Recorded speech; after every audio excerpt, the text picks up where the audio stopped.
Ouais. Salut les fans. Aujourd'hui vidéo pen spinning.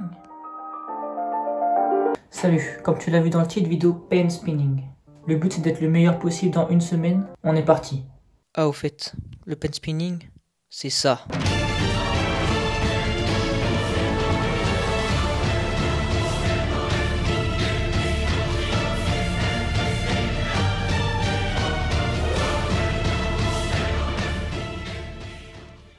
Pour le premier jour, j'ai décidé d'apprendre le thumb around. Le but de ce mouvement, c'est de faire le tour de son pouce avec un stylo. Pour l'exécuter, il faut qu'il y ait ton pouce au bout du stylo et que tu fasses un claquement de doigts entre ton pouce et ton majeur.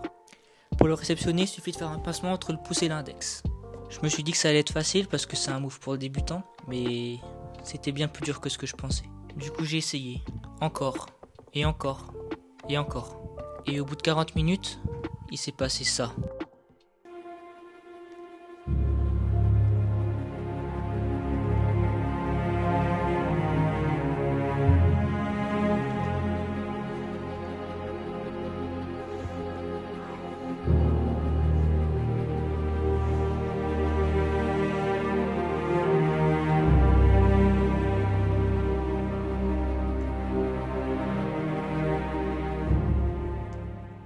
J'ai continué à m'entraîner hors caméra, et ça c'est ce que j'avais appris à faire au début du jour 2. Le mouvement que tu viens de voir là c'est le thumb around reverse, mais on reviendra dessus un peu plus tard.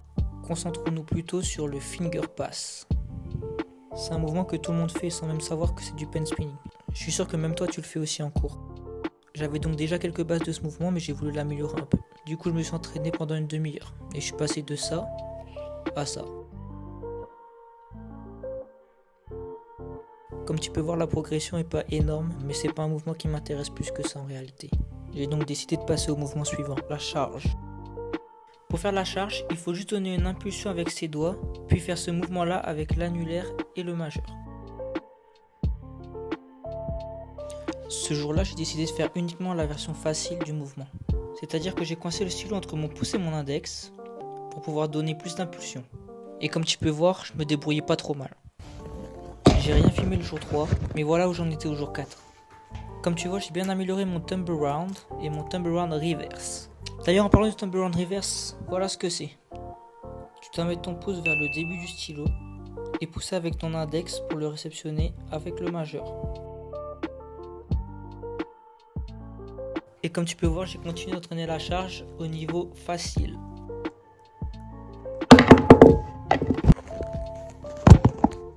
Là, on se retrouve le jour 6, coupe de cheveux là, t'en dis quoi? Tu préfères avant ou maintenant? En vrai, j'ai bien envie de savoir, moi je trouve que ça me va bien.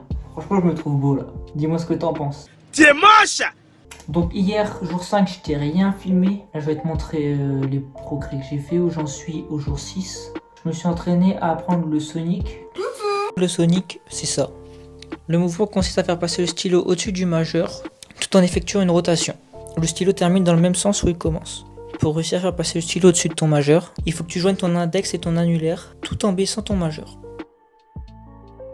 Et ça c'est le niveau que j'avais au jour 6. Salut, on se retrouve pour le dernier jour. C'est le moment où je te montre ce que j'ai appris en une semaine. Franchement, je suis plutôt fier de ce que j'ai appris là.